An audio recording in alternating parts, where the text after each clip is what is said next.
Hello, so today I'm gonna show you how to connect the AirPods 2nd generation to your iPhone.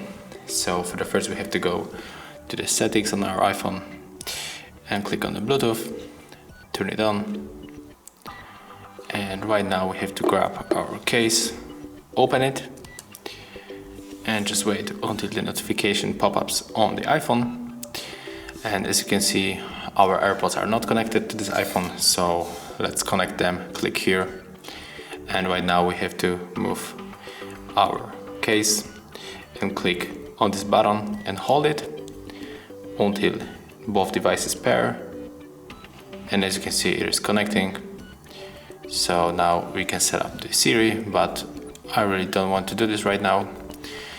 And yeah, this is how it looks.